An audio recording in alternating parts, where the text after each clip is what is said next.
Assalamualaikum warahmatullahi wabarakatuh. Islam ya tentunya sebagaimana yang kita pahami bahwa agama ini memberikan pedoman yang sangat sempurna ya dalam hal apapun. Maka pedoman-pedoman itu sejatinya kalau kita aplikasikan dalam kehidupan kita ya tentunya berupa syariat ataupun contoh-contoh dari Nabiullah Muhammad SAW, maka hidup kita akan baik ya, sesuai dengan harapan Allah ya, ataupun harapan atau keinginan Allah kita hidup di dunia ini sebagaimana yang kita sering baca, Rabbana atina fid dunya hasanah wa fil akhirati hasanah wa qina azabannar. Maka hidup di dunia ini menjadi hidup yang harusnya kita rasakan, hidup yang penuh dengan kebaikan, kebahagiaan juga, dan juga kesehatan yang merupakan salah satu nikmat yang kita memohon pada Allah, yang sering bahkan dilupakan orang ya. Satu masalah kesehatan saja yang dirasakan oleh seseorang membuat dia nggak bisa ngapa-ngapain. Contoh ya, asam urat misalkan ya. Satu urusan kesehatan seperti itu saja, asam urat saja misalkan yang lagi kambuh-kambuhnya, lagi kumat-kumatnya, itu membuat dia nggak bisa sholat dengan sempurna karena sakit gitu loh. Nah pertanyaannya kenapa bisa asam urat kan gitu loh. Ya kenapa sekarang banyak orang atau mungkin banyak penyakit itu merajalela di mana-mana ya, kita lihat puskesmas mungkin ya penuh dengan orang sakit ya tiap hari gitu, kemudian sakitnya pun akhirnya terus menerus gitu kan. Maka di waktu yang tidak terlalu panjang ini saya akan memberikan beberapa pedoman saja ya supaya nanti kita bisa aplikasikan dalam hidup kita. Karena ada dua hal sebenarnya yang menjadikan masalah dalam hidup ya, atau mungkin masalah terutama dalam diri kita. Yang pertama adalah masalah berkaitan dengan hati ya. Kita tahu konsep sehat dalam Islam itu bukan mensana in corpore sano ya. Mensana in corpore sano itu kan artinya di dalam tubuh yang kuat terdapat jiwa yang sehat, itulah. Nah, kita tidak memakai konsep itu. Ya mau pakai silakan, tapi agama kita, Rasulullah pun mengajarkan bahwa kalimat yang Nabi sampaikan bahwa Nabi katakan ala inna fil jasad mudghah, kata Nabi, bahwa dalam tubuh manusia itu terdapat segumpal daging. Jika daging itu baik, baiklah semua. Jika daging itu rusak, maka rusaklah semua. Maka daging itu adalah kolbu. Nah, pokok bahasan pertama kita akan masuk di sini ya, tentang bagaimana kolbu itu atau jiwa seseorang itu bisa menjadikan masalah buat raganya kalau jiwanya itu bermasalah. Nabi teruskan hadis tersebut ya, atau mungkin kalimat yang kita dapatkan dalam narasi hadis tersebut ya, iza solahat solaha jasada kulluh ya, wa iza fasadat fasada jasada kulluh. Bahwa jika daging itu baik, kata Nabi SAW, maka baiklah semua badannya. Artinya si daging itu kan kolbu tadi itu ya. Kalau dia rusak, maka rusaklah semuanya ya. Artinya di hadis tersebut Nabi katakan bahwa si daging itu adalah kolbu. Kolbu itu apa? Ya kalau bahasa kita kan hati. Ya tapi hati di sini bukan hati yang bermakna fisik liver, bukan. Ya, tapi kolbu yang Nabi katakan itu kalau saya coba terjemahkan atau mungkin saya coba kaitkan dengan dengan organ tubuh kita, kemungkinan besar itu jantung gitu, jantung. Ya, kemungkinan besar itu adalah jantung. Entah kolbu itu adalah jantung atau jantung itu kolbu, wallahu alam. Cuman dia tidak lepas dari jantung seperti itu. Nah, berarti Bapak Ibu sekalian, jamaah sekalian, kalau kita lihat, maka di sini kan ada titik penting yang kita bahas ya, atau mungkin bahwa panglimanya, rajanya adalah kolbu, itu poin utamanya ya. Maka kalau sudah poin utama kayak begini, harusnya atau tentunya Allah Subhanahu wa Ta'ala pasti memberikan cara menjaga hati tersebut ya, supaya dia tidak bermasalah. Nah, apa clue yang kita bisa ambil di situ? Cluenya salah satunya adalah bahwa kalau kita perhatikan dalam Al-Quran ya, itu ternyata banyak sekali kata-kata yang Allah katakan situ syifa atau penyembuh. Ya, salah satu contohnya dalam surat Al-Isra, wa nunazzilu minal Qur'an ma huwa syifaa'un wa rahmatul lil mu'minin wa la yazidu dzalimina illa khasara. Ya, dan kami turunkan Al-Quran itu bagi syifa Ya, kami turunkan Al-Quran itu sebagai penyembuh.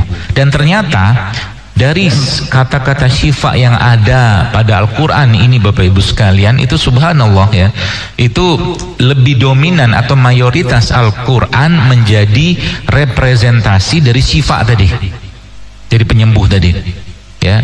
Al-Quran itu menjadi representasi atau mungkin katakanlah dia mewakili kata syifa tadi.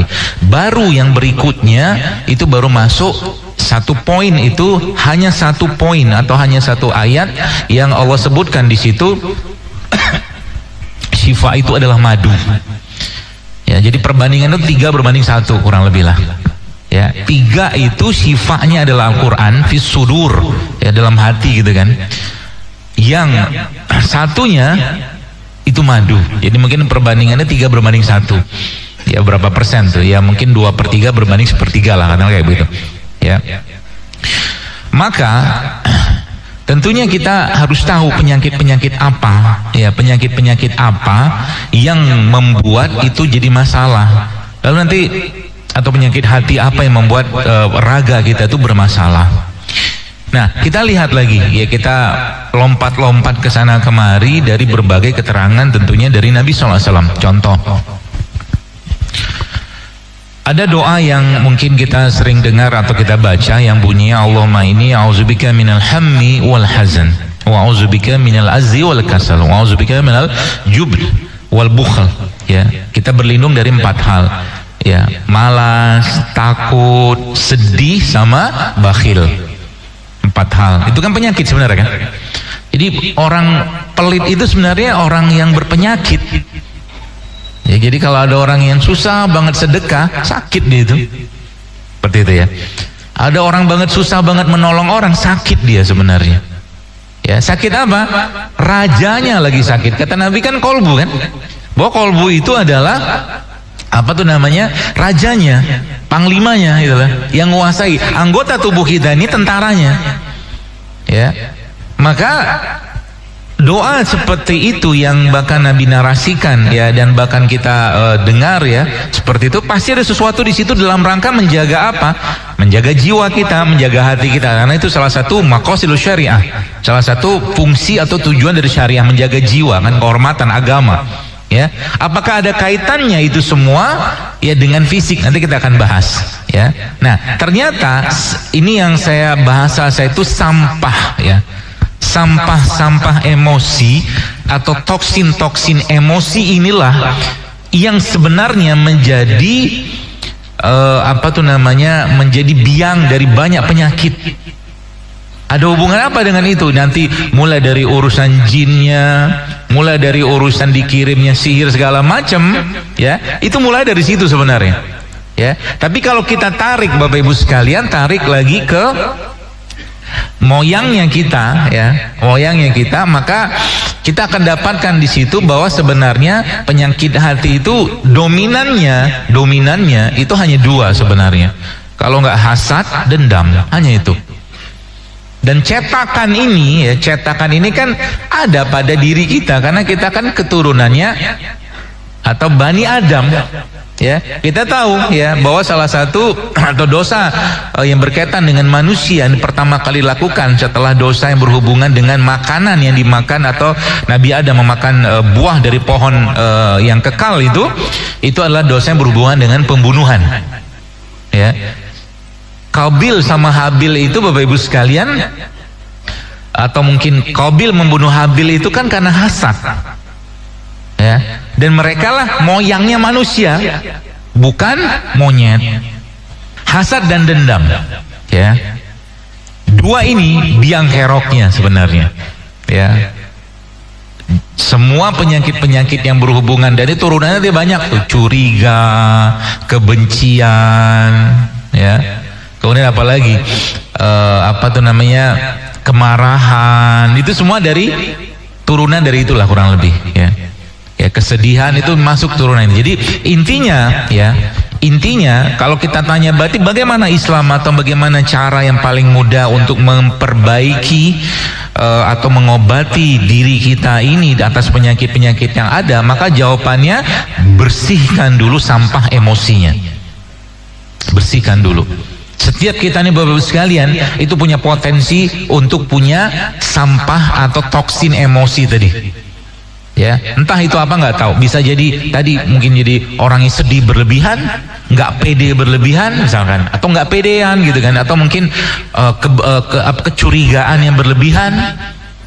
Ya, saya banyak menemukan orang-orang yang ya dari apa yang saya pelajari Bapak-Ibu sekalian, jamaah sekalian, itu ternyata itu memang nyambung gitu kan. Contoh ya, ada seorang ibu waktu itu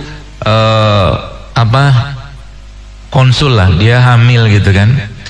Lalu dia tanya bahwa dia sedang mengalami darah tinggi ya, eklamsi dalam kehamilan. Ya, preeklamsi seperti itu. Ya. Saya cuma bilang sama ibu itu, saya bilang, "Ibu sering curiga sama suami ya?" Saya bilang. Dia senyum, "Kok dokter tahu?" Tahu, saya bilang.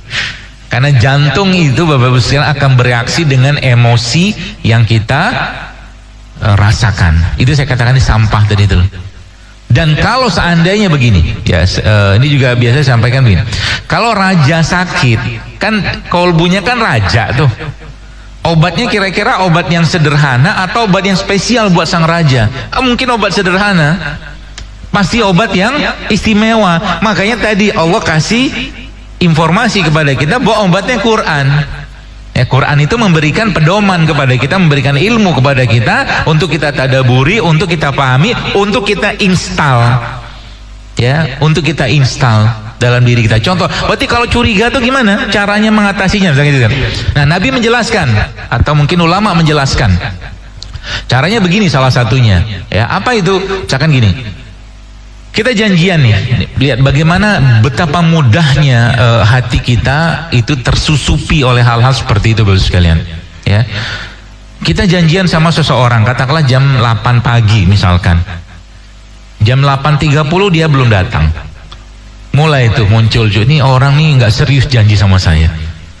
Jam 9 nggak datang juga, belum datang juga. Wah, ini nggak menghargai ini orang. Itu kan, curiga kan? Apalagi itu macam segala macam. Maka bagaimana agama memberikan pedoman tentang itu? Maka jawabannya adalah kata ulama ya. Saya lupa ini hadis atau perkataan para ulama. Jadi intinya begini. Berilah uzur pada saudaramu. Jadi kita mencari alasan supaya kita tidak menduga-duga gitu loh.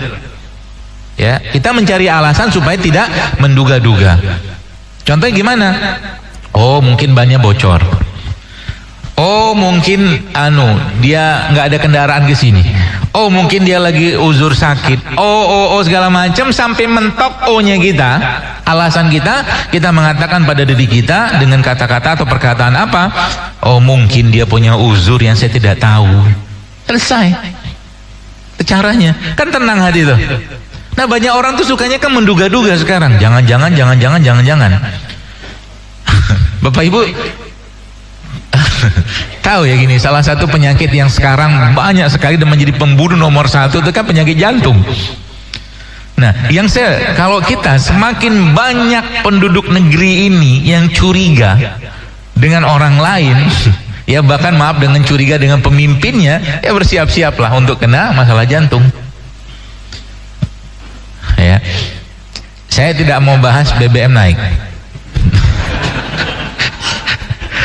Kita kan curiga tuh, ya ada apa segala macam. Ya, kalau saya lebih berpikir bagaimana cara atau bagaimana meminta kepada Allah gitu kan. Ya Allah, tambahkan rezekiku supaya aku bisa beli BBM. Daripada ngomongin curiga-curigaan segala macam, apapun itulah bentuknya. Ini kan urusannya panjang nih, gak usah kita bahas. Tapi intinya apa? Mari jaga hati. Ya, coba bayangkan kalau seandainya nih Bapak sekalian ya, ibu-ibu dalam kandungan gitu kan, curiga sama suami, curiga sama ini, curiga sama itu, segala macam curiga, maka anaknya akan kecetak gen curiga. Ya, anaknya akan tercetak gen curiganya. Ini benar atau tidak benar? Ya benar, yang saya paham, yang saya dapat itu begitu. Jadi penyakit keturunan itu sebenarnya bukan cuma sekedar penyakit fisik, Tapi ada sesuatu yang diwariskan dari keluarganya, khususnya dari orang tua gitu kan, misalkan ibu gitu kan, yang nanti anak itu akan tercetak di sana. Jadi hati-hati. Contoh gennya gen nggak percaya diri. Kan ada tuh orang gen nggak percaya diri. Maka dalam Islam itu kan Nabi melarang kita menikah dengan orang yang tidak satu level. Nabi larang. Kenapa? Nanti muncul nggak percaya diri, atau mungkin ada juga ceritanya tuh suaminya biasa-biasa aja, istrinya cantik banget. Itu sakit juga nanti lama-lama suaminya. Ya, atau istrinya yang biasa aja, suaminya gantengnya luar biasa. Kalau tidak ada pagar dalam urusan atau pagar agama, maka suatu hari kelak akan muncul masalah di sana. Saya ngomong gini nih, apakah cuma sekedar basa-basi doang? Oh, saya temukan Pak Bu, Masya Allah, Masya Allah. Ada bapak-bapak ya, istrinya cantiknya luar biasa. Sampai apa? Autoprotective. Anda bayangkan dia punya barang berharga, dijaga luar biasa. Yang sakit dia, si bapak itu. Ya. Terus saya temuin kayak begitu. Sakitnya apa? Dia tidak jauh dari ginjal, gitu-gitulah. Asam urat, bahkan sampai kalau sudah parah banget nanti gagal ginjal. Gitu loh. Jadi hati-hati. Makanya Islam ya memberikan pedoman kepada kita semua untuk itu. Jadi PD-nya kita tuh karena apa? Waduh, kita PD itu dari awal ya. Allah kan sudah bilang dalam Quran ya, bahwa kami muliakan anak-anaknya Adam dengan Islam itu. Jadi kita tuh PD-nya kenapa? Karena saya Muslim, saya PD. Gitu loh. Dan para sahabat zaman dulu kan begitu. Ya, mereka mau kata pasukan paling buncit, mereka mau kata pasukan paling depan, mereka PD-nya luar biasa. Kenapa? Karena kami Muslim. Anda bayangkan kisah Rubai bin Amir radhiyallahu anhu itu sekalian bertemu dengan Rustum, itu kan Masya Allah ya, fenomenal sekali kisah itu. Ya, seorang pasukan ya sahabat Nabi yang menjadi pasukannya Sa'ad bin Abi Waqqas radhiyallahu anhu, yang dia merupakan pasukan paling buncitnya Sa'ad bin Abi Waqqas. Ya, dia dengan peralatan perang sederhana, Sa'ad bin Abi Waqqas radhiyallahu mengutus dia bertemu dengan Rustum. Itu loh. Apa yang dia bilang sama Rustum? Kami datang sini untuk mengajak engkau menyembah dari Tuhanmu yang banyak itu menjadi Tuhan yang satu, itu Allah Subhanahu wa taala. Ngomong depan panglima kayak begitu, Pak. Terus kan marah raja. Kalau kami nggak mau gimana? Pilihannya 3, dia bilang. Kau masuk Islam, kau aman semuanya, kata Rubai. Ya. Terus kalau kami nggak mau gimana? Kau bayar upeti kepada kami, kau bayar jizyah kepada kami, dan dengan merengek-rengek meminta kepada kami untuk menerima jizyah tadi, upeti tadi. Kalau kami nggak mau, kalau kami nggak mau gimana? Kami perangi engkau. Wah, keren kan? Itu Rubai bin Amir itu sekalian pede dengan Islamnya. Ya. Kenapa harus pede? Supaya ginjalnya tidak tertindas. Ya, ada hubungan, ada. Semua organ kita itu kan ada ruhnya sebenarnya. Ruhnya itu kaitannya dengan apa? Dengan emosi. Ya, gitu ya. Kan kisah itu kan berlanjut di mana kita tahu bahwa akhirnya kan dimenangkan kaum muslimin saat itu kan. Ya, penaklukan Madain itu. Ya, seperti itu. Jadi sampah-sampah inilah Bapak Ibu sekalian yang kita ya mulai sekarang telaah, nih kira-kira masalahku apa? Karena orang tua kita pasti mewariskan itu. Ya, pasti mewariskan itu. Gen nggak percaya diri, gen kecurigaan, ada juga gen hasad, ya. Saya kasih satu cerita. Ada bapak-bapak, dia punya kayak tumor lah, sebesar mungkin sebesar apa ya, sebesar kepalan tangan gini lah, gini besar ya. Usut punya usut, tanya punya tanya ya. Dia udah berapa lama sudah punya tumor kayak begitu? Udah tahunan. Ini subhanallah sekalian. Akhirnya apa? Akhirnya ditanyalah kepada bapak tadi, dari setelah diperiksa gitu kan, bapak punya masalah nggak sama istri gitu kan? Ditanya begitu pada beliau. Dia bilang iya, dia bilang saya dendam dengan istri saya, dia bilang. Dia ngomong gitu karena istrinya itu pernah melakukan kesalahan yang dia belum maafkan sampai detik dia berobat itu. Jadi solusinya diapain? Ya, bapak mau terus begini atau bapak mau maafkan istri bapak? Ya, akhirnya Allah beri hidayah kepada dia, dia maafkan. Apa yang terjadi besok? Itu besok tumornya pecah, kempes, bener-bener kempes, keluar nanahnya itu kan ini nanah dendam. gitu kan, akhirnya keluar, dia pecah gitu kan, dan kulitnya itu kebuka, terus lama-lama dia nutup sendiri. Coba. Jadi Allah, Bapak Ibu sekalian, sudah menjadikan tubuh kita sebenarnya dia punya kemampuan self healing, kemampuan diri atau menyembuhkan diri sendiri gitu loh. Asal apa? Asal ya bahan bakunya itu cukup ya.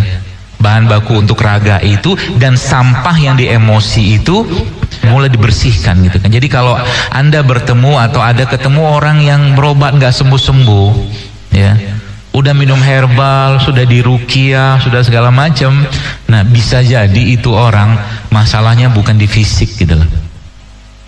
Masalahnya bukan di fisik, dan itu saya temukan bukan sekali dua kali. Ya, masalah bukan di fisik, tapi masalahnya justru malah toksinnya, racun emosinya itu jauh lebih besar daripada racun raganya atau toksin raganya. Ya, apa imbalan dari itu ketika seseorang itu yang membersihkan dirinya dari hal-hal seperti itu? Imbalannya surga. Loh kok dokter bisa ngomong gitu? Kita pernah mendengar hadis yang Nabi katakan dalam sebuah majelis seperti inilah gitu kan. Nabi katakan sebentar lagi akan masuk penghuni surga. Pernah dengar hadis itu kan? 3 kali berturut-turut orang itu datang, dan 3 kali berturut-turut itu pula Nabi katakan kepada para sahabat, saya itu sebentar lagi akan masuk penghuni surga. Lalu ada sahabat yang penasaran, dia penasarannya apa? Ini orangnya amalannya apa sih gitu kan? Kok sampai diklaim atau dideklar Nabi sebagai penghuni surga? Lalu akhirnya dia nginaplah di rumah si orang tadi. Dia lihat tahajudnya biasa-biasa aja, bahkan ada nggak tahajud gitu kan.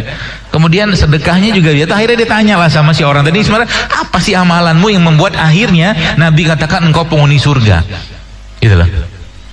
Dan subhanallah Bapak sekalian ya.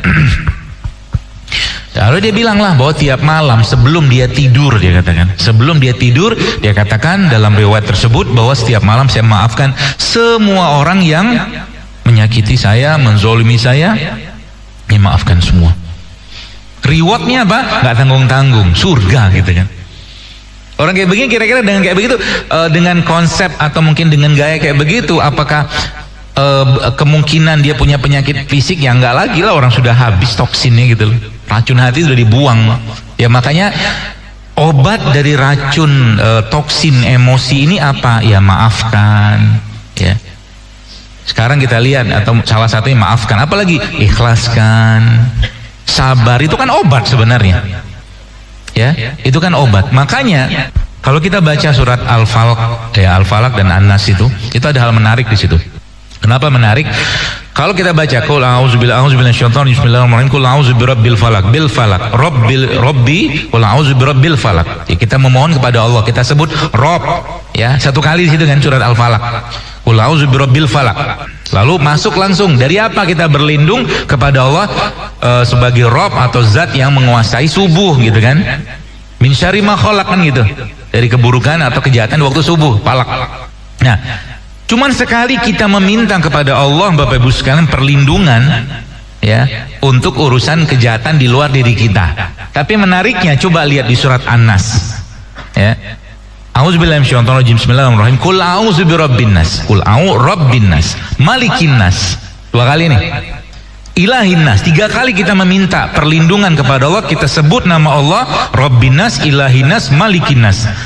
Dari apa? Min syarril waswasil khannas. Dari kejahatan apa? Syarril waswas. Nanti kan? Saya dikasih teman di grup saya juga, itu ada pesihir Rusia. Pesihir Rusia itu dicerita, dari semua orang-orang yang kau sihir, kau santet gitu kan, kau kirimkan sihir itu ya, atau dari yang kau pengamatan dirimu itu pesihirnya perempuan ya, mukanya kayak pesihir ya gitulah, pesihir bayangkan kayak apa, enggak tahu lah. Dia tanya, mana yang paling sulit engkau tembus? Dia bilang, dia katakan muslim. Dia katakan itu ya, muslim itu paling sulit. Karena apa? Karena mereka itu, dia sebutkan itu, mereka itu menyembah entitas yang tak berwujud, dia bilang. Dia nyebutnya pengawas, dia bilang. Gitu. Jadi dia bilang, kok bisa lacak nggak? Nggak bisa saya lacak energinya. Jadi mereka tuh seperti pagi, siang, malam dengan ibadah mereka itu, Bapak Ibu sekalian, dia katakan seperti dia tuh punya kubah pelindung. Keren kan? Jadi kalau kau lacak energinya gimana? Nggak bisa, kayak hilang dia. Tiba-tiba hilang, tiba-tiba hilang, tiba-tiba hilang. Dia bilang gitu. Kenapa bisa kayak begitu? Karena ibadah yang mereka lakukan. Jadi mereka melakukan ibadah bukan karena butuh, tapi karena memang kayak kita gitu kan, sholat terus menerus itu kan. Ada agama lain itu kadang-kadang datang ke Tuhan, datang ke rumah ibadahnya itu kalau perlu aja. Islam nggak gitu, ya. Islam ya kalau kita dipaksa, ya syariat gitu loh. Ya makanya sebenarnya salah satu fungsi syariat itu adalah menjaga kesehatan jiwa kita. Ya. Sholat itu ya masya Allah kita tahu ista'inu bisabri wassalat. Nabi itu kalau ada masalah yang beliau kerjakan pertama kali adalah sholat. Beliau minta pertolongan kepada Allah dengan sholat. Ini sebenarnya kita bisa aplikasikan ya dalam kehidupan kita. Kalau ada sakit apapun minta dulu kepada Allah, jangan kepada makhluk gitu loh.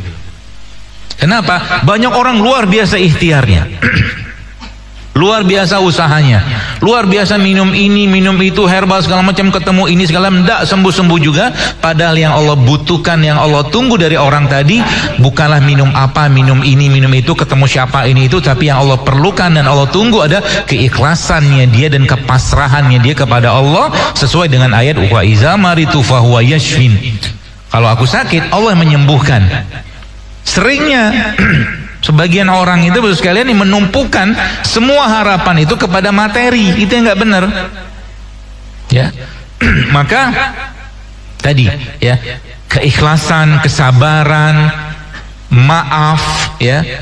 Yang paling gampang tuh gini, ketika kita melakukan kebaikan, dalam kebaikan itu pasti ada kebahagiaan. Itu prinsipnya ya.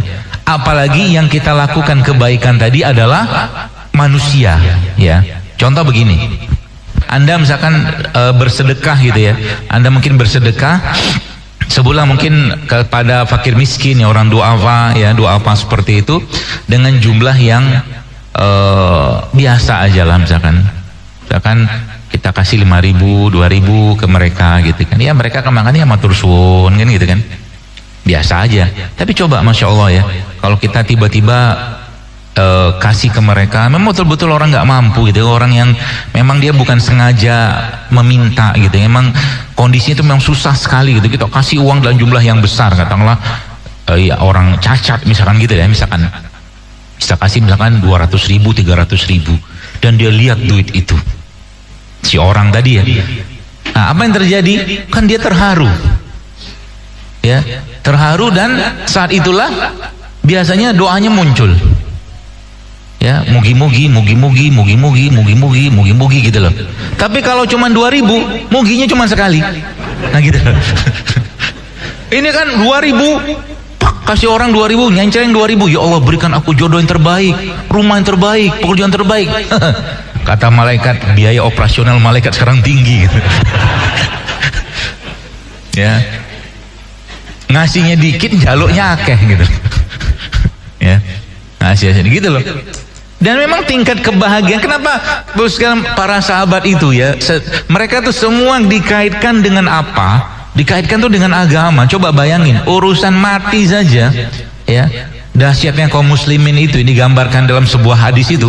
Coba, urusan mati saja, ketika sudah mati kan orang Allah bertanya kepada para syuhada itu ya, orang-orang yang mati di jalan Allah itu kan, Allah tanya kepada mereka, nih mintalah kepada kami ya, mintalah kepadaku, kata Allah, apa saja.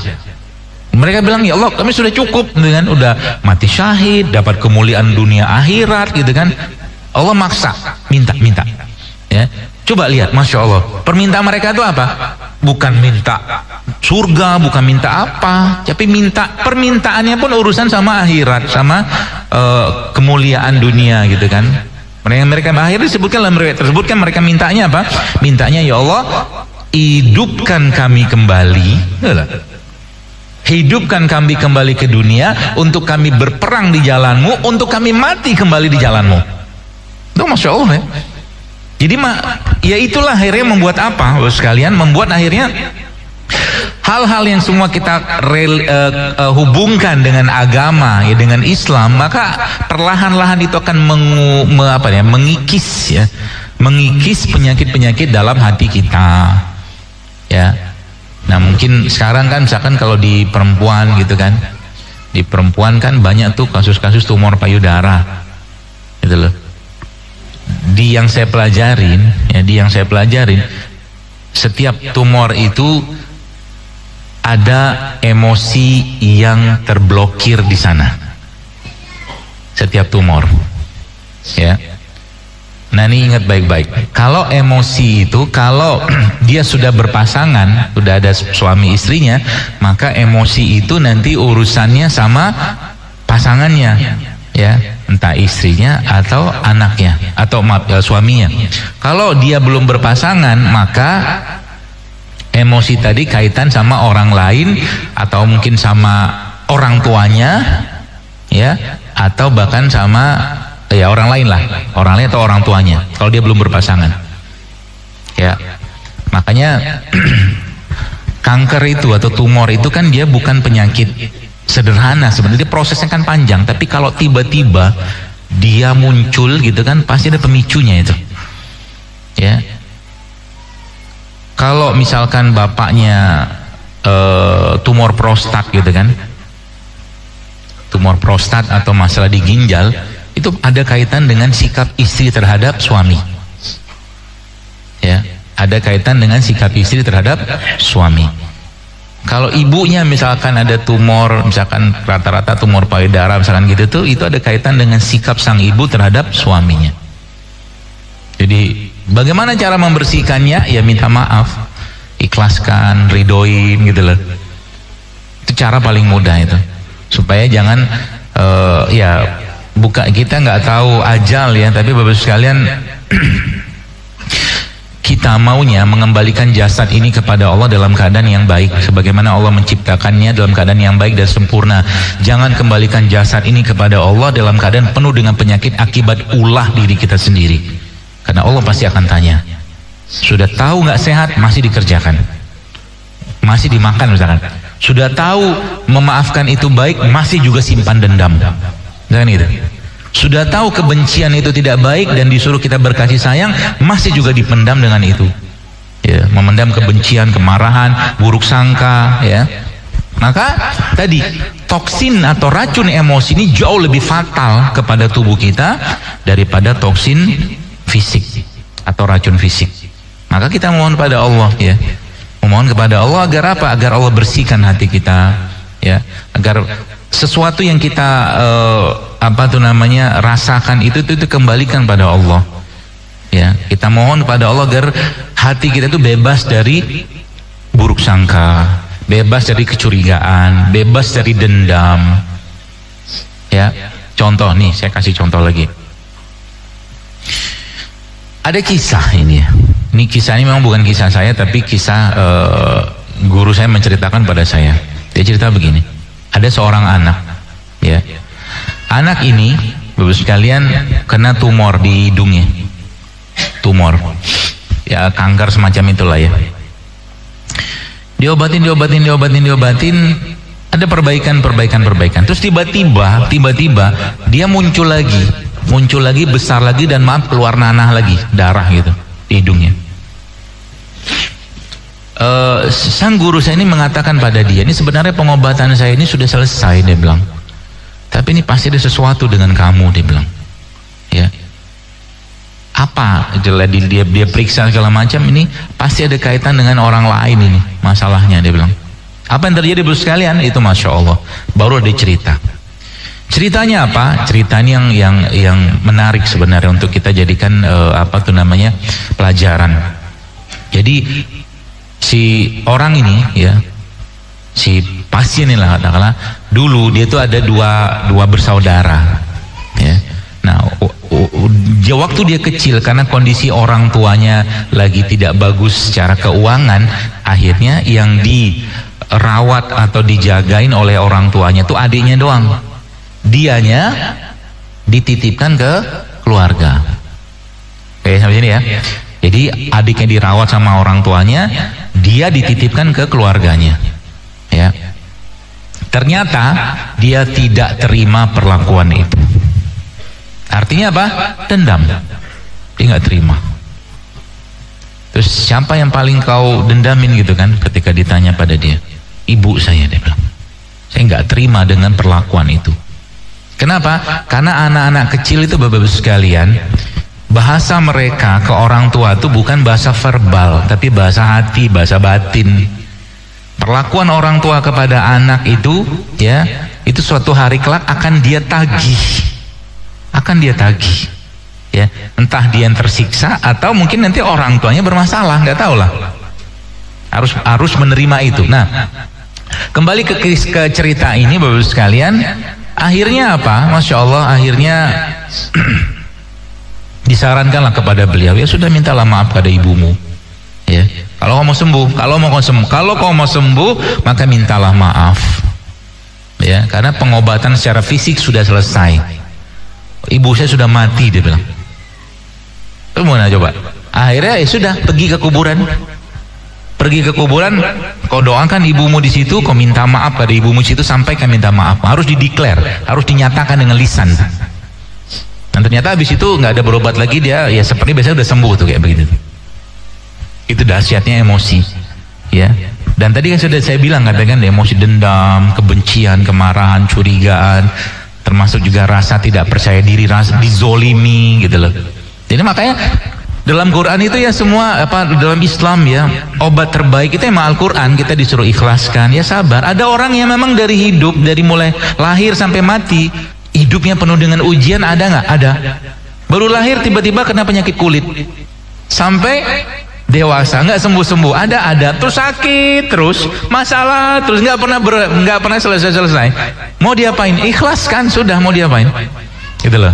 Bagaimana caranya supaya tubuh kita itu bisa membersihkan? Maka Islam tentunya memberikan pedoman kepada kita semua. Bagaimana cara atau apakah ada obat yang paling tokcer, gitu kan? Yang paling baik untuk kita terapkan, yang itu bisa membersihkan sekaligus baik raganya kita dan juga jiwa atau hatinya kita. Maka jawaban saya, obat itu namanya apa? Puasa. Puasa tuh obat dua-duanya. Bagaimana penjelasannya? Gini, salah satu syariat dalam agama ini kan itu berpuasa, dan kita diwajibkan berpuasa. Aslinya kan kita kan nggak mau berpuasa. Diberi pilihan makan sama katakanlah kita berpuasa, maka kita akan milih makan. Lebih enak makan daripada berpuasa, ya. Jadi kalau zaman sekarang diberi pilihan mau makan atau mau puasa, pilih apa? Makan. Saya aja milih makan. Ya. Tapi kalau makan terus gimana?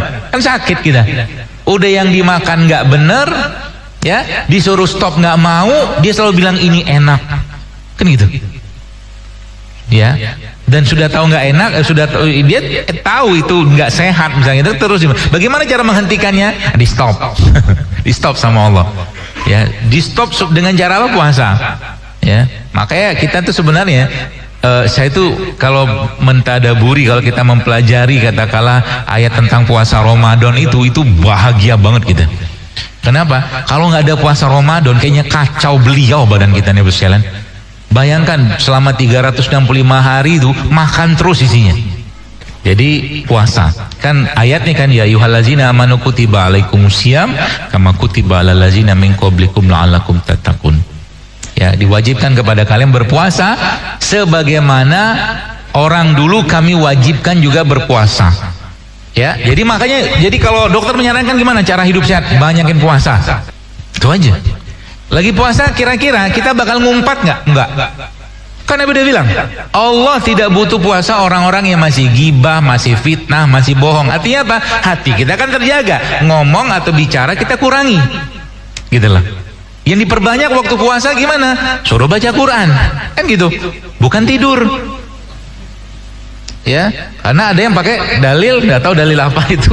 Katanya tidurnya orang berpuasa itu pahala. Maka ditidur terus tuh. Bangunnya waktu sholat doang, ya. Kalau tidur saja berpahala, gimana kalau aktivitas gitu loh? Maksudnya begitu. Jadi jangan tertipu sama was-was dan tipu daya setan. Ya. raga kita sekalian ya, bagaimana cara kita membersihkan kan gini. Kalau Anda bayangkan biar gampang dipahami begini. Ibarat kata kamar mandi gitu ya. Kamar mandi itu kan ada kerak-kerak di dinding itu. Ya, kerak-kerak di dinding itu. Nah, kerak-kerak di dinding itu kan ya kalau mau bersih dibersihkan, dikerok gitu kan, atau mungkin disikat gitu loh. Nah, tubuh kita tuh begitu juga. Semakin banyak makanan-makanan yang tidak sehat yang kita makan, terutama makanan yang tinggi kalori, tinggi gula, tinggi lemak, dan rendah serat. Contohnya apa? Nggak berani ngomong kan? Karena makanan kita. Ya, saya kasih contoh lah misalkan ya. Ini lihat bagaimana tanda kutip kesesatan kita dalam urusan makan. Ya. Dan tidak bertanggung jawabnya kita dengan makanan yang kita makan. Ya. Contoh nih misalkan, dia makan nasi goreng. Nasi digoreng. Kalau nasi goreng itu lebih sedap lagi kalau kita makan sama bakwan. Betul? Terus ada tambahan lagi, ada kerupuk, Pak. Ya kan? Nanti keselak. Supaya nggak keselak, makan apa? Minum apa? Es teh. Es tehnya pakai gula? Pakai dong biar manis. Coba lihat. Semoga nggak ada yang jualan nasi goreng di depan. Nggak apa-apa, makan aja, tapi tanggung jawab dengan yang dimakan. Ya minimal satu piring nasi goreng itu Anda pergi ke sawah nyangkul gitu 50 kali, jadi kebakar kalorinya. Ya bukan main handphone habis itu. Makanya banyak sekarang sakit gara-gara itu, nggak tanggung jawab dengan apa yang dimakan, gitu loh. Nasinya sudah karbo, gula, ya kan? Terus tadi dia pakai bakwan, bakwannya tepung kan? Karbo lagi coba. Ada apa tadi? Kerupuk, tepung lagi nggak? Karbo lagi. Ada 3 tuh, triple coba. Belum cukup masih itu, dia minum es teh. Pakai gula? Pakai gula. Karbo lagi? Karbo, 4 karbonya Pak. Masya Allah. Terus di situ ada itunya, ada sehat-sehatnya sedikit di situ. Biasa dikasih selada, secuil. Betul? Sama dikasih apa? Acar. Jadi yang paling tinggi serat di nasi goreng itu adalah acar dan selada. Sekarang Anda ubah, nanti kalau makan nasi goreng, porsi nasinya sebanyak acarnya saja. Ya. Ya, porsi nasi sebanyak seladanya aja atau sebanyak acarnya saja. Ya, sisanya itu sayurnya. Itu keren, Pak. Masya Allah, itu sehat. Coba aja lihat. Makanya banyak orang yang dokter nih kayaknya anti nasi banget. Enggak, bukan anti nasi. Tapi kadang-kadang kita tuh itu tadi nggak ngerti apa yang dimakan, berlebihan gula gitu loh. Ya, dan kita nggak tanggung jawab dengan apa yang kita makan. Ya, olahraga enggak, ke sawah enggak, naik sepeda enggak, jogging enggak, naik gunung enggak. Apalah bentuk olahraganya gitu. Sehingga apa? Numpuk lagi. Dan dia bukan cuma sekedar numpuk gula saja, dia akan menimbulkan peradangan dalam tubuh kita, ya. Kalau sudah peradangan kayak begitu, apa yang terjadi? Tubuhnya bukan dapat energi ketika dia kemasukan bahan bakar dari makanan tadi, justru malah ngantuk, gitu loh. Itu kan tanda bahwa tubuh kita itu keletihan, ya. Maka biasanya saya sarankan coba dulu latihan, gitu kan. Latihan nih misalkan dalam 14 hari lah, misalkan Bapak Ibu saya kasih tantangan, mau?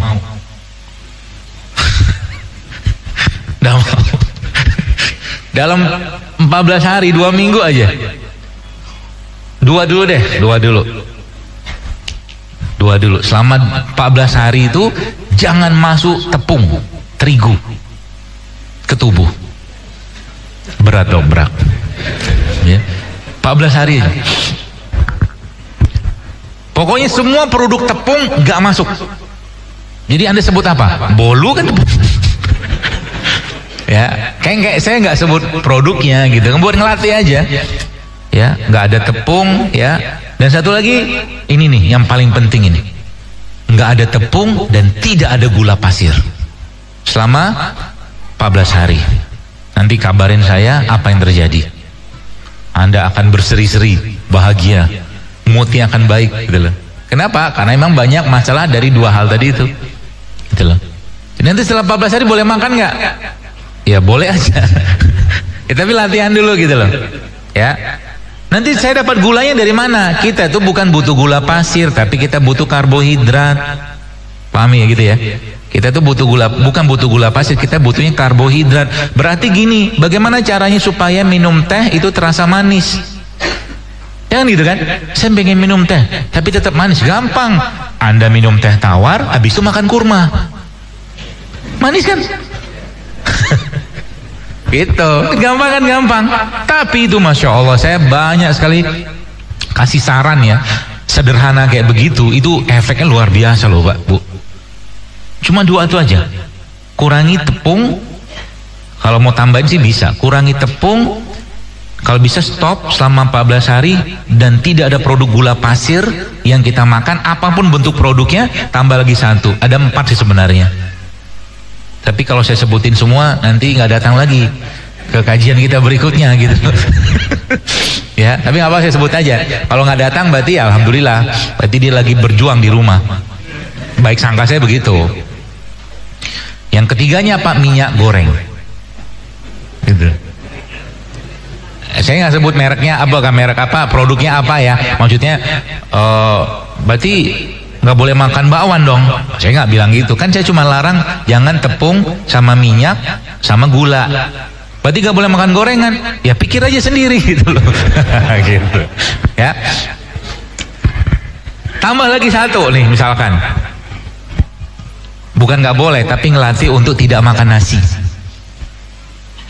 Dok, saya kelingan, cari sumber karbo yang lain. Bisa kan? Bisa. Nasi itu kan yang kita butuhkan, karbohidratnya, gulanya. Betul kan? Kalau nggak makan nasi, bisa nggak makan yang lain? Coba sebutin apa kira-kira? Ketela. Jadi makanan itu memberikan kebahagiaan, asal makannya bener. Jadi kalau ada yang hidupnya itu nggak bahagia terus, coba perbanyak makan yang dikupas, bukan dikemas. Ya, kalau ada orang hidupnya agak kurang bahagia, kok mukanya tuh sedih terus, nah itu ajak dia pergi makan apa? Makan rujak, gitu kan? Kan dikupas tuh. Ya, makan gorengan bahagia nggak? Bahagia. Ya, tapi coba dilatih ya. Dokter makan gorengan nggak? Jarang. Kalaupun makan gorengan kayak tadi malam, saya kelaparan banget gitu kan. Tengah jalan udah mulai ini agak-agak keliengan ini, harus makan nih. Cari tukang gorengan. Pada saya gitu kan, mau makan belum waktunya makan, tapi saya butuh camilan nih, saya bilang. Saya pilihlah gorengan. Karena nggak ada ubi rebus, singkong rebus, ya carinya ya udah singkong goreng. Tapi kan bukan tepung terigu, gitu loh maksudnya. Jadi kalau kita cheat juga, cheatnya itu berkualitas gitu loh. Jadi kalau lagi harinya kita oke lah, hari ini nggak hidup sehat gitu kan, tapi berkualitas gitu kan, gitu. Ya, akhirnya apa? Ya bahagia terus, tenang terus kita, mood kita terjaga gitu kan, wajah itu ceneng gitu kan. Wajah kita tuh misalkan, kalau sekarang kan wajah saya ya begitulah gitu. Apa berapa bersinar karena cahaya, ada lampu. Tapi intinya apa? Ya itu tadi. Ya. Kulit kita ini, wajah kita ini representasi dari isi perut kita. Maka benerin isi perut kita, ya. Perbanyak makan-makan yang dikupas, bukan dikemas. Banyakin makan makanan yang tidak banyak pengolahan di sana, apalagi nggak banyak pakai minyak goreng. Itu akan jauh lebih sehat buat tubuh kita. Termasuk juga, nih saya kasih ilmu satu buat ibu-ibu yang ibu-ibu ini kan salah satu yang mereka harapkan kan glowing ya. You know glowing? Ya, glowing in the sky gitu kan. Salah satu bahan yang bikin kulit kita tuh elastis. Nah, ini kabar baik nih bagi para penggemar makanan ini nih. Itu ternyata apa sekalian? Ceker ayam. Ceker ayam itu ternyata tinggi sekali kolagennya. Kolagen tuh kan mahal loh dijual itu. Itu ternyata banyak di ceker ayam. Ya. Jadi kalau mau tadi ya kita dapat asupan kolagen, nah tuh bikin tuh sup ceker ayam. Ya. Ayamnya gimana? Ayam yang bahagia. Pilihlah ayam yang bahagia. Karena banyak sekarang ayam tidak bahagia. Betul nggak? Iya loh. Di kandang dia merana nggak ada teman, nggak boleh main, kan gitu, nggak dapat sinar matahari. Akhirnya manusia yang makan ikut-ikutan merana. Coba, ada lihat tuh mobil yang bawa ayam banyak-banyak itu, coba lihat wajah-wajah ayamnya, bahagia nggak? Sedih dia. Ya tentunya dia kan sedang menuju hari pemenggalan dia gitu loh. Tapi harusnya kan bahagia. Ya, jadi kita tuh banyak sekali hal-hal yang kita membuat kita tuh, ya salah satu nggak bahagia, nggak ceria. Emang karena makanan kita tuh sudah banyak masalah gitu kan. Apalagi yang kita bisa lakukan. Nah, terakhir ya, saya cuma pesan ibu sekalian, coba sekarang kita mulai memberikan hak perut kita. Hak perut kita tuh dengan cara apa? Jadi sebelum Anda makan, ya sebelum Anda makan apapun lah gitu kan, Anda mulai kayak gini nih, minum jahe dulu, atau mungkin minum air putih dulu, atau minum air madu dulu, atau yang paling bagus itu yang saya sekarang terakhir pelajarin itu adalah kita minum air yang dikasih cuka apel, cuka nanas, cuka madu gitu loh. Jadi air kayak begini misalkan, ya Anda masukin cuka, ya satu sendok teh lah gitu kan, dikit aja, kita minum tiap hari. Itu banyak sekali manfaatnya, karena di situ tinggi enzim, serat juga, ada bakterinya juga gitu loh. Ya, makanya kalau yang paling simpel gimana? Tempe itu masya Allah tempe itu. Saya takjub dengan penelitian atau mungkin riset tentang tempe. Bahkan tempe itu Bapak-Ibu sekalian ya, itu ada vitamin yang ada pada hewan, yang hanya ada pada hewan, tapi karena proses fermentasi pada tempe menggunakan ragi itu juga muncul di tempe, tapi di kedelai nggak ada. Itu dahsyatnya tempe. Tapi kita masalahnya makan tempenya penuh dengan kalori gitu loh. Tempenya dikasih tepung kan gitu, digoreng gitu kan. Jadi akhirnya apa? Beban tubuh tuh bertambah lagi gitu loh. Terus bagaimana cara bikin tempe supaya tidak pakai tepung gitu kan? Ya banyak, pilihannya banyak banget lah. Ya bahkan saya pernah nyobain bikin jus tempe itu pakai madu, pakai kurma. Enak banget Pak. Tapi bukan tempe digoreng ya. Tempe biasa, tempe gitu, tempe putih itu. Ya, itu saya blender, kasih air, kasih madu, kasih kurma, masya Allah enak banget. Dan itu proteinnya dapat, vitamin dapat, serat dapat, mineral dapat, enzim dapat, coba. Lengkap kan? Nah cobain nanti. Ya, ibu-ibu di rumah, ya mulai sekarang kalau bapaknya minta teh, jangan kasih gula. Sampaikan pada bapak kalau bapak minum teh, pandangi wajahku. Ya, kan sudah manis gitu, maksudnya. Supaya tawarnya teh ini tercover dengan manisnya wajahku, gitu. Bapak-bapak juga sadar diri gitu kan, dengan cara coba dikurangin. Kopinya, dokter suka kopi? Suka. Saya lebih suka kopi pahit. Ya, kopi. Kenapa kopi? Karena kopi itu termasuk salah satu antioksidan sebenarnya. Dia banyak sekali kandungan antioksidan dalam kopi. Seratnya juga ada juga. Ya, bahkan dia termasuk fat burner. Dia pembakar lemak sebenarnya kopi itu. Ya, jadi mulai biasakan tadi ya, mulai latihan apa tadi? Nggak ada tepung, boleh tempe itu, di belakang boleh tempe itu, masya Allah. Nanti camilannya apa? Tempe, cocolin pakai madu, atau kalau enggak, kelapa tua itu, Bapak Ibu sekalian ya, itu kan banyak orang kan gini, kita tuh dikit-dikit kambing hitamkan. Jadi saya nggak tahu dapat dari mana ceritanya makan kelapa itu jadi cacingan. Gak tahu saya. Wallahu alam, itu bingung saya itu. Itu tuh sehatnya minta ampun loh itu kelapa itu. Jadi camilan kelapa tua itu loh. Dan sayangnya ibu-ibu ya, terutama ibu-ibu kan, itu kalau bikin santan itu kan air kelapa tuanya kan dibuang. Allahu Akbar, itu Pak Bu, subhanallah ya. Itu air kelapa itu ya, kelapa tua ya, itu jauh lebih baik daripada air isotonik kemasan manapun. Coba, itu Anda mau bikin apa? Bikin sambal bisa, diminum pun masya Allah, ngebersihin jantung, liver kita ya, pencernaan kita. Nabi itu masya Allah ya. Lihat, apakah ada pedoman-pedoman tentang kesehatan dalam Islam? Ada Pak Bu. Kita itu waktu tidur kita diatur Quran loh, waktu bangun kita diatur Quran. Ya kan? Qumil laila illa qalila. Kan ada tuh. Nisfahu awin kusminho qalila. Suruh bangun. Nabi tidurnya kapan? Nabi tidur tuh habis Isya. Nanti bangun tengah malam, jelang subuh nanti Nabi tidur lagi. Ini kalau sekarang ini kenapa banyak masalah? Karena kita nggak ngikut Nabi. Nabinya tidur, umat yang bangun, Nabi tidur. Gitu loh. Jadi Masya Allah kan, begitu luar biasanya agama kita. Terus apa lagi? Lihat. Abu Hurairah radhiyallahu anhu pernah menyebutkan bahwa salah satu nasihat Nabi SAW kepada beliau adalah berpuasa 13, 14, 15.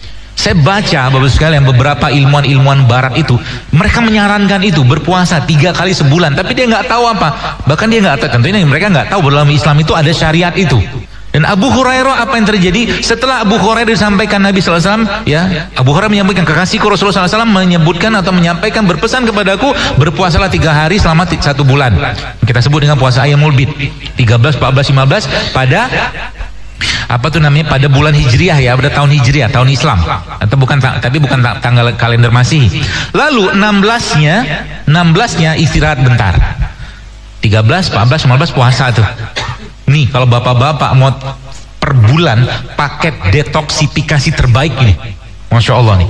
Apalagi nanti kalau Anda puasa itu Anda lanjutkan lagi, nggak makan tapi minum aja sampai hari berikutnya, kurma air 3 hari. Itu Masya Allah, tubuh kita itu seperti di reset ulang. Coba ya, 16 kita istirahat. Nah, dalam sebuah hadis Nabi menyebutkan bahwa berbekam pada tanggal 17 atau 19 atau 21 itu menyembuhkan penyakit. Masya Allah kan. Maka kalau saya bilang ke Ta'mir masjid, saya katakan kalau bisa dibikin nih klinik bekam gratis di sini. Jadi nanti tiap bulan, tiap tanggal itu, tanggal bekam itu nanti masyarakat bisa berbekam gratis. Nanti dari kerjasama sama PBI, ya, organisasi bekamnya. Jadi puasa dulu, habis itu berbekam. Ya bayangkan, bekam tuh kerjanya kayak apa, Dok? Gini ya, terakhir. Ini serius nih, terakhir. Gini loh. Ini ilustrasi supaya Bapak Ibu paham dahsyatnya hijamah atau bekam itu. Tubuh kita itu, Bapak sekalian, punya pasukan umum, punya pasukan khusus. Pasukan umum imun, ya, pasukan umum yang berkaitan dengan kekebalan atau sistem kekebalan tubuh kita. Itu pasukan umum. Nah, saya kasih tahu, bekam itu, ya, itu mengeluarkan. Jadi orang yang rutin berbekam itu, Bapak sekalian, itu Allahu Akbar. Ketika dia rutin berbekam dan pada saat berbekam itu beberapa hari kemudian, itu sel imun yang dikeluarkan oleh tubuh kita itu adalah sel imun yang dikeluarkan kalau orang itu atau kalau tubuh itu kena HIV. Maksudnya begini, kan orang tuh nggak kena HIV, tapi yang datang itu sel imun khusus gitu loh. Jadi pasukan-pasukan khusus tubuh kita itu, subhanallah, itu ketika dilakukan proses pembekaman itu hadir semua. Kan dahsyat kan? Artinya apa? Artinya tubuh kita itu kan terprotek, terlindungi. Pasukan umum yang keluar pasti keluar, ya. Pasukan khususnya juga keluar. Di orang ditambah lagi tadi yang saya jelaskan di awal tadi, ya, dia diawali dengan dia berpuasa dulu, dibersihkan dulu, kemudian pada tanggal 17-nya atau 19-nya atau 21-nya dia berbekam. Masya Allah, efeknya luar biasa. Sel imun umum, sel imun khusus itu semua hadir pada saat pembekaman, ya. Tapi bukan kering, bukan bekam kering, bekam yang dikeluarkan darahnya. Jadi paketnya udah komplit banget dalam Islam itu. Ada puasa, ada berbekam, ya, makan yang halal, makanan yang thayyib, kan gitu perintahnya, ya. Maka harapannya apa dari itu semua? Ketika sehat nanti dia semakin taat kepada Allah. Ketika sehat dia semakin banyak lagi rasa syukur yang dia wujudkan dalam aktivitas ibadah kepada Allah Subhanahu wa Ta'ala.